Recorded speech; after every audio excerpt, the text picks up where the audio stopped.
اردو دنیا کے ناظرین السلام علیکم۔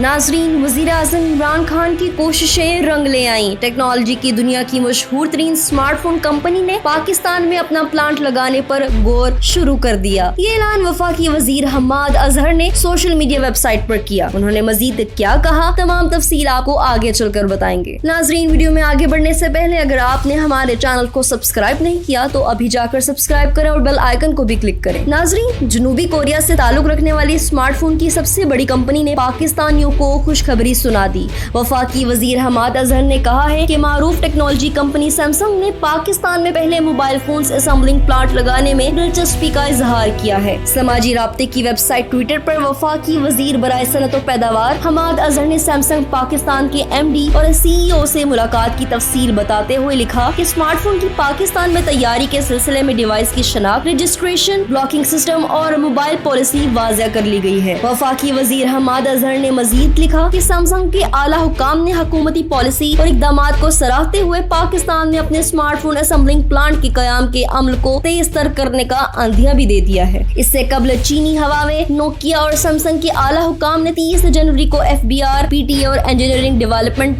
بورڈ کے ساتھ ملاقات کے دوران پاکستان میں اپنے پلانٹس لگانے کی خواہش ظاہر کی تھی۔ پاکستان میں موبائل فون کی تیاری سے قیمتیں گرنے کا امکان ہے۔ ناظرین، واضح رہے کہ رواں سال جون میں کابینہ نے موبائل ڈیوائس مینوفیکچرنگ پالیسی کی منظوری دی تھی تاکہ ملکی اور غیر ملکی براہ راست سرمایہ کاری اور مشترکہ منصوبوں کے ذریعے مقامی پیداوار کو فروغ دیا جائے۔ اس پالیسی کا مقصد ملک میں لوکلائزیشن کے ذریعے موبائل کی قیمتوں کو کم کرنا اور ٹیکس بریکس اور مراعات سے برآمدات کو بڑھانا ہے۔ اس وقت تقریباً 14 اسمارٹ فون کمپنیز ملک میں ہینڈ سیٹ تیار کر رہی ہیں، لیکن ان میں سے زیادہ تر 2G ٹیکنالوجی کے ساتھ فیچر فونز ہیں۔ تاہم موبائل پالیسی کا مقصد 3G اور 4G ٹیکنالوجیز کے ساتھ اسمارٹ فونز کی پیداوار کی حوصلہ افزائی کرنا ہے۔ مزید برآں اسمارٹ فونز کی اسمگلنگ کی حوصلہ شکنی اور مقامی اسمارٹ فون پروڈیوسرز کے تحفظ کی جانب ایک قدم اٹھاتے ہوئے حکومت نے DIRBS نافذ کیا تھا۔ اس نظام کے عمل درآمد کے بعد حکومت یہ یقینی بنا سکتی ہے کہ ملک میں صرف رجسٹرڈ ڈیوائسز ہی استعمال ہو سکیں۔ نئے آنے والے ناظرین سے ایک بار پھر گزارش ہے، ہمارے چینل کو سبسکرائب کریں اور گھنٹی کے بٹن کو کلک ضرور کریں۔ ویڈیو پسند آنے پر Facebook اور WhatsApp گروپس میں بھی شیئر کر دیں۔